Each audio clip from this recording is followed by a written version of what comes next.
महिला ने अपने पति का दिया हुआ दूध खुद पीने की बजाय कुत्ते को दे दिया। दूध पीते ही कुत्ता तुरंत सो गया। अब उसे शक हो गया कि दूध में कुछ गड़बड़ है। वह अपने पति से पूछना चाहती थी कि आखिर चल क्या रहा है, लेकिन तभी उसने दरवाजे के पास पति को फोन पर बात करते हुए सुन लिया। पति कह रहा था कि दवा अब तक असर कर चुकी होगी। उसने यह भी कहा कि उसकी पत्नी को कुछ शक होने लगा है, इसलिए उन्हें और सावधान रहना होगा।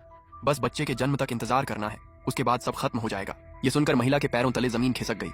उसे यकीन नहीं हो रहा था कि उसका अपना पति उसे दवा दे रहा है, लेकिन बच्चे के जन्म वाले दिन वह क्या करने वाला था। इतने में दवा का असर शुरू हो गया। उसने सिर्फ एक घूंट पिया था, फिर भी उसका सिर जोर से दर्द करने लगा। तभी पति को बाहर से आवाज सुनाई दी। महिला किसी तरह वापस बिस्तर पर जाकर सोने का नाटक करने लगी।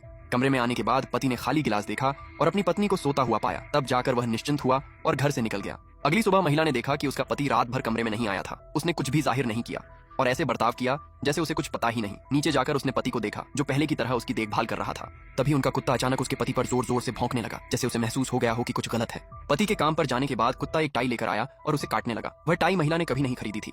उस पर किसी दूसरी औरत के परफ्यूम की खुशबू थी। अब महिला समझ गई कि उसका पति किसी दूसरी औरत से मिल रहा है, लेकिन वह औरत कौन थी? तभी नौकरानी ने बताया कि अस्पताल जाने के लिए ड्राइवर आ चुका है।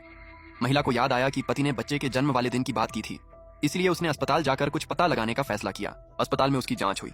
डॉक्टर ने बताया कि वह और उसका बच्चा दोनों बिल्कुल ठीक हैं। ये डॉक्टर उसकी बचपन की सबसे अच्छी दोस्त भी थी, लेकिन तभी कुत्ता उसकी दोस्त पर भी जोर जोर से भौंकने लगा। महिला को यह अजीब लगा। जब उसकी दोस्त नीचे झुकी, तब महिला को वही परफ्यूम की खुशबू आई। उसका दिल बैठ गया। जिस औरत के साथ उसका पति धोखा कर रहा था, वह कोई और नहीं, उसकी सबसे अच्छी दोस्त थी। महिला ने अपने गुस्से को छिपाया और बहाना बनाकर कमरे से बाहर निकल गई। उसे यकीन नहीं हो रहा था कि बचपन की दोस्त ही उसके साथ धोखा कर रही है। तभी कुत्ता उसे अस्पताल की सीढ़ियों की तरफ खींचने लगा। वहां उसने अपने पति और अपनी दोस्त की बातें सुन ली। दोनों मिलकर योजना बना रहे थे कि बच्चे के जन्म के समय और ऑपरेशन के दौरान महिला को मार दिया जाए। उसके बाद वे उसकी सारी संपत्ति पर कब्जा कर लेंगे। यह सुनकर महिला कांप उठी। घर लौटने के बाद वह लगातार सोचती रही। उसकी दोस्त ने कहा था कि अब उसके परिवार में सिर्फ वही बची है, लेकिन उसने तो कल ही अपनी माँ से फोन पर बात की थी। फिर ऐसा क्यों कहा गया? जितना वह सोचती उतनी ही बेचैन होती गई। आखिर उसने अपने माता पिता के घर जाने का फैसला किया। रात देर से जब उसका पति घर लौटा तो उसने प्यार से उसे सूप दिया। सूप पीने के बाद पति गहरी नींद में सो गया। तभी महिला चुपचाप घर से निकल गई और अपने माता पिता के घर पहुंच गई। जब उसने अपनी माँ को सामने देखा तो उसे थोड़ी राहत मिली। उसने माँ से जल्दी मान पैक करने को कहा। माँ ने पूछा कि आखिर हुआ क्या है। महिला के पास कोई सबूत नहीं था, इसलिए उसने झूठ बोल दिया कि उसका पति उसे धोखा दे रहा है और वह कुछ दिनों के लिए कहीं दूर जाना चाहती है। माँ उसकी बात मान गई और सामान पैक करने चली गई। महिला अपने पिता की तस्वीर के पास गई, लेकिन जैसे ही उसने मेज को छुआ, उसकी उंगलियों पर धूल लग गई। वह अचानक रुक गई। उसके माता पिता एक दूसरे से बहुत प्यार करते थे। पिता की मौत के बाद उसकी माँ हर रोज उनकी तस्वीर साफ करती थी। फिर आज इतनी धूल कैसे जमा हो गई?